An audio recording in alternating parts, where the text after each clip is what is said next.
الحمدللہ نحمدہ ونصلی علی رسولہ الکریم اما بعد فاعوذ باللہ من الشیطان الرجیم بسم اللہ الرحمن الرحیم۔ محترم ناظرین السلام علیکم ورحمۃ اللہ وبرکاتہ۔ نماز آنکھوں کی ٹھنڈک ہے۔ احمد مجتبی محمد مصطفیٰ صلی اللہ علیہ وآلہ وسلم نے نماز کو آنکھوں کی ٹھنڈک قرار دیا ہے۔ حدیث پاک میں آتا ہے کہ رسول اللہ صلی اللہ علیہ وآلہ وسلم نے ارشاد فرمایا، دنیاوی اشیاء میں سے مجھے میری بیویاں اور خوشبو پسند ہے، اور نماز میری آنکھوں کی ٹھنڈک ہے۔ نماز جو ہے وہ باعث فلاح ہے، نماز ذریعہ فلاح و نجات ہے۔ فرمان باری تعالیٰ ہے، یا ایھا الذین آمنوا ارکعوا واسجدوا واعبدوا ربکم وافعلوا الخیر لعلکم تفلحون۔ اے ایمان والو، تم اپنے رب کے لیے رکوع کرو اور سجدہ کرو اور اس کی عبادت کرو اور کار خیر کرتے رہو تاکہ تم کامیاب ہو جاؤ۔ دوسرے مقام پر فرمایا، قد افلح من تزکی وذکر اسم ربہ فصلی۔ سورۃ اعلیٰ آیت نمبر 14 اور 15۔ یقیناً وہ شخص کامیاب ہوگا جو پاک ہو گیا اور اپنے رب کا نام لیتا رہا، پھر اس نے نماز پڑھی۔ سیدنا عبادہ بن صامت رضی اللہ تعالیٰ عنہ فرماتے ہیں، میں گواہی دیتا ہوں یقیناً میں نے محبوب رب العالمین صلی اللہ علیہ وآلہ وسلم کو یہ فرماتے ہوئے سنا کہ اللہ تعالیٰ نے 5 نمازیں فرض کی ہیں، جو شخص ان نمازوں کے لیے اچھی طرح وضو کرے اور انہیں ان کے اوقات مقررہ میں پڑھے اور ان کے رکوع اور خشوع کا پوری طرح خیال رکھے، تو یہ بات اللہ تعالیٰ نے اپنے ذمے لے لی ہے کہ اس کو بخش دے گا۔ سیدنا ابو ہریرہ رضی اللہ تعالیٰ عنہ سے مروی ہے، رسول اللہ صلی اللہ علیہ وآلہ وسلم نے فرمایا، روز قیامت ہر بندے سے سب سے پہلے اس کی نماز کا حساب لیا جائے گا۔ اگر نماز درست ہوئی تو وہ کامیاب و کامران ہوگا، اور اگر نماز خراب ہوئی تو ناکام و نامراد ہوگا۔ اگر بندے کے فرائض میں کچھ کمی ہوئی تو رب تعالیٰ فرمائے گا، میرے بندے کے نامہ اعمال میں دیکھو کوئی نفلی عبادت ہے۔ اگر ہوئی تو نفل کے ساتھ فرائض کی کمی کو پورا کی جائے گی، پھر اس کے تمام اعمال کا حساب اسی طرح ہوگا۔ محترم ناظرین، اس کا مطلب یہ ہے کہ جب قیامت میں سب سے پہلے آپ سے نماز کا حساب لیا جائے گا، اور اگر فرائض میں کوئی کمی کوتاہی ہوگی تو ہمارا کریم رب فرمائے گا کہ میرے بندے کی عبادات میں دیکھو کوئی نفلی عبادت ہے، اس نے کوئی نفل بھی پڑھے ہیں، تو اس کو ملا کے جو ہے فرض کی کمی بیشی دور کر دو، اور پھر وہ کامیاب ہوگا اور وہ کامران ہوگا۔ اگر نماز ہی غلط نکلی یا نماز سرے سے پڑھی نہیں تو اگلے معاملات جو ہیں وہ آپ دیکھیں، جب پہلا ہی معاملہ غلط ثابت ہوا تو اگلے پھر جو کتنے سخت ہوں گے۔ اس لیے نماز کو جو ہے ہمیشہ اپنے وقت پر اور خشوع اور خضوع کے ساتھ اس کے پورے ارکان کر کے، یہ نہیں کوے کی طرح آپ جو ہے اس کو جیسے کوا ٹھونکے مارتا ہے، چونچ مارتا ہے، اس طرح آپ جو ہے اس طرح نماز نہ پڑھیں، نماز کے ساتھ مذاق نہ کریں، نماز کو اس کے طریقے کے مطابق پڑھیں، یعنی ہر چیز کا خیال رکھ کے نماز پڑھی جائے۔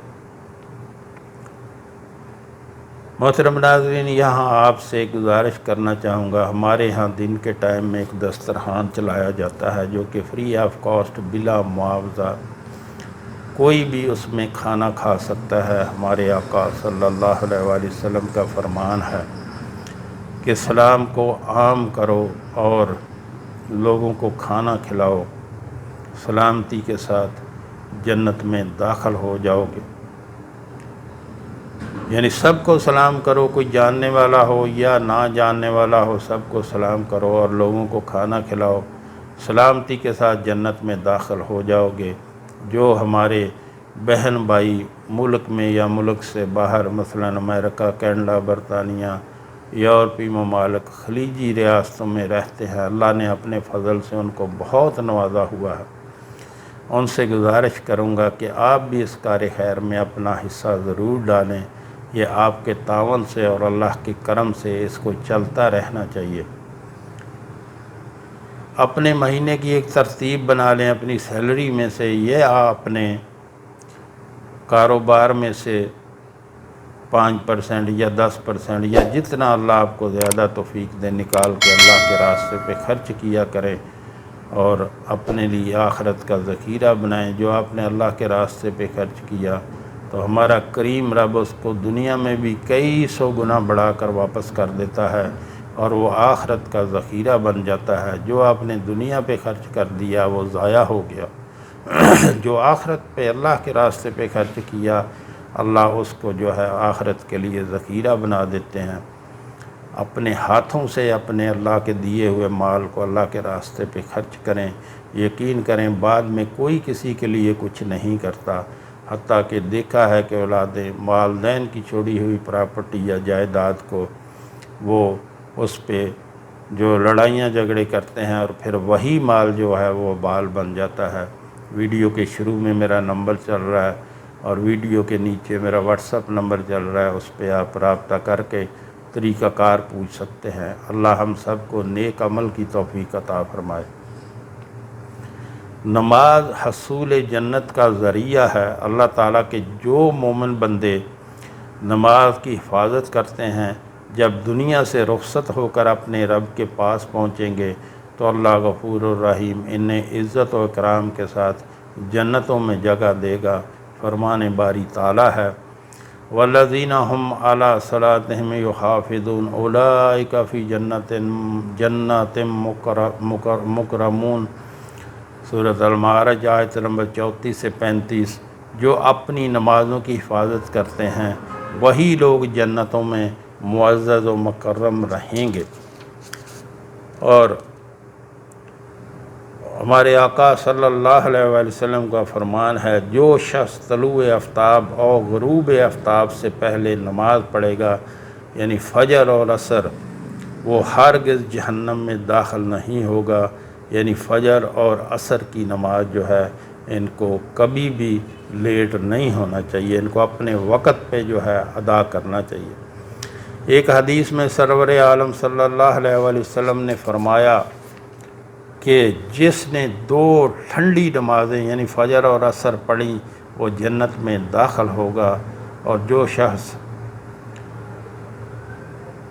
شخص انہیں راتبہ پر محافظت کرتا ہے، اسے بھی رسالت مآب صلی اللہ علیہ وسلم نے جنت میں ایک گھر کی بشارت دی ہے۔ چنانچہ سیدہ ام حبیبہ رضی اللہ تعالیٰ عنہ سے مروی ہے، فرماتی ہیں کہ رسول کریم صلی اللہ علیہ وآلہ وسلم نے ارشاد فرمایا، جو شخص باقاعدگی سے 12 رکعتیں سنتیں ادا کرے اس کے لیے جنت میں گھر بنا دیا جاتا ہے۔ یعنی کہ فرض نماز کے علاوہ جو سنتیں ہیں وہ آپ باقاعدگی کے ساتھ ادا کرے، اس کے لیے جنت میں گھر بنا دیا جاتا ہے۔ ظہر سے پہلے 4 رکعت اور اس کے بعد 2 رکعت،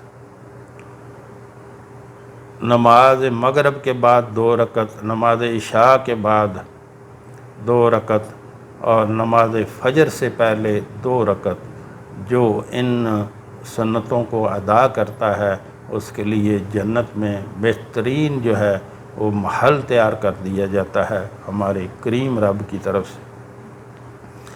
اور جو شخص دن ہو یا رات تحیت الوضو کا اہتمام کرتا ہے وہ بھی جنت حاصل کر لیتا ہے۔ تحیت الوضو کا مطلب یہ ہے محترم ناظرین کہ آپ جب بھی وضو کریں تو 2 رکعت نفل جو ہے تحیت الوضو کے وہ پڑھ لیا کریں، اس کے لیے وہ جنت حاصل کر لیتا ہے۔ کہ جو بندہ وضو کر کے اس کو کہتے ہیں 2 رکعت نفل جو ہے تحیت الوضو وہ پڑھ لیتا ہے، وہ بھی جنت حاصل کر لیتا ہے۔ اور یہاں ایک اور بات محترم ناظرین، جب آپ مسجد میں داخل ہوں تو مسجد میں داخل ہوتے ہی 2 رکعت نفل جو ہے وہ تحیت المسجد پڑھ لیں، تو جب تک آپ مسجد میں رہیں گے تب تک آپ کو اعتکاف کا ثواب ملتا رہے گا۔ اتنی بڑی فضیلت ہے 2 رکعت نفل جو ہے۔ جب مسجد میں داخل ہوں تو بیٹھنے سے پہلے 2 رکعت نفل پڑھ لیں، اس میں کیا جاتا ہے، 2 منٹ لگیں گے، 3 منٹ لگیں گے، اور آپ جب تک مسجد میں رہیں گے آپ کو اعتکاف کا ثواب ملتا رہے گا۔ سیدنا ابو ہریرہ رضی اللہ تعالیٰ عنہ بیان کرتے ہیں، نبی کریم صلی اللہ علیہ وسلم نے سیدنا بلال رضی اللہ تعالیٰ عنہ سے فجر کے وقت پوچھا، مجھے اپنا سب سے زیادہ امید والا نیک عمل بتاؤ جسے تم نے اسلام لانے کے بعد کیا ہے، کیونکہ میں نے جنت میں اپنے آگے تمہارے جوتوں کی چاپ سنی ہے۔ تو سیدنا بلال رضی اللہ تعالیٰ عنہ نے عرض کیا، میں نے تو اپنے نزدیک اس سے زیادہ امید کا کوئی عمل نہیں کیا کہ جب میں نے رات یا دن میں کسی وقت بھی وضو کیا تو میں اس وضو سے نفلی نماز پڑھتا رہا جتنی میری تقدیر میں لکھی گئی ہے، یعنی تحیت الوضو جو ہے وہ پڑھنا۔ اور سیدنا عقبہ بن عامر رضی اللہ تعالیٰ عنہ بیان کرتے ہیں، رسول اللہ صلی اللہ علیہ وسلم نے ارشاد فرمایا، جو مسلمان آدمی خوب اچھی طرح وضو کرے پھر کھڑا ہو کر دل اور منہ سے ظاہری اور باطنی طور پر متوجہ ہو کر 2 رکعت نماز پڑھے، اس کے لیے جنت واجب ہو جاتی ہے۔ محترم ناظرین، دیکھیں کتنا چھوٹا سا عمل ہے اور کتنا بڑا انعام ہے کہ جب آپ اچھی طرح وضو کریں، اور وضو کرنے کے بعد جو ہے آپ سب سے پہلے وضو کے 2 رکعت نفل جو ہے تحیت الوضو پڑھ لیں تو آپ کے اوپر جنت واجب ہو گئی۔ کتنا بڑا اس کا انعام ہے یہ چھوٹے سے عمل کا۔ تو اس میں کوئی ٹائم نہیں لگتا، 2 سے 3 منٹ لگیں گے آپ کے، اور وضو کرنے کے بعد 2 نفل جو ہے تحیت الوضو پڑھ لیں۔ اس کے بعد جب مسجد میں آپ چلے جائیں، مسجد میں داخل ہوں گے، یا اگر آپ نے مسجد میں وضو کیا ہے تو مسجد میں ہی جو ہے آپ 2 رکعت نفل تحیت الوضو پڑھ لیں، اس کے بعد 2 رکعت نفل جو ہے وہ تحیت المسجد پڑھ لیں۔ اور جب آپ نے تحیت الوضو پڑھ لیا 2 رکعت نفل تو آپ کے اوپر جنت واجب ہو گئی۔ اور جب آپ نے تحیت المسجد 2 نفل پڑھ لیے تو آپ جتنی دیر مسجد میں رہیں گے اس میں آپ کو اعتکاف کا ثواب ملتا رہے گا۔ اعتکاف کا بہت بڑا ثواب ہے۔ یہ اعتکاف کے بارے میں نے پڑھا ہے کہ جو بندہ 1 دن کا اعتکاف اللہ کے لیے کرتا ہے، اللہ کی رضا کے لیے، تو ہمارا کریم رب جو ہے اس بندے اور جہنم کے درمیان 3 خندقیں کھود دیتا ہے، اور ایک خندق کی جو چوڑائی ہے وہ زمین سے لے کر آسمان تک اس کی چوڑائی ہے، اور ایسی 3 خندقیں اللہ تعالیٰ اس بندے اور جہنم کے درمیان کھود دیتا ہے، خندقیں کھود دیتا ہے کہ جو بندہ اعتکاف 1 دن کا کرتا ہے اس کے لیے اتنا بڑا اجر ہے کہ اس کے اور جہنم کے درمیان میں ہمارا کریم رب جو ہے وہ 3 خندقیں کھود دیتا ہے، اور ایک خندق کی چوڑائی جو ہے زمین سے لے کر آسمان تک ہے، یعنی اتنا دور ہمارا کریم رب جو ہے اس بندے کو جہنم سے لے جاتا ہے۔ یہ بہت چھوٹے چھوٹے عمل ہیں لیکن بہت بڑے اجر ہیں ان کے محترم ناظرین۔ جو ہم نے پڑھا، جو ہم نے سنا، اللہ ہمیں اس پر عمل کی توفیق عطا فرمائے۔ وآخر دعوانا الحمدللہ۔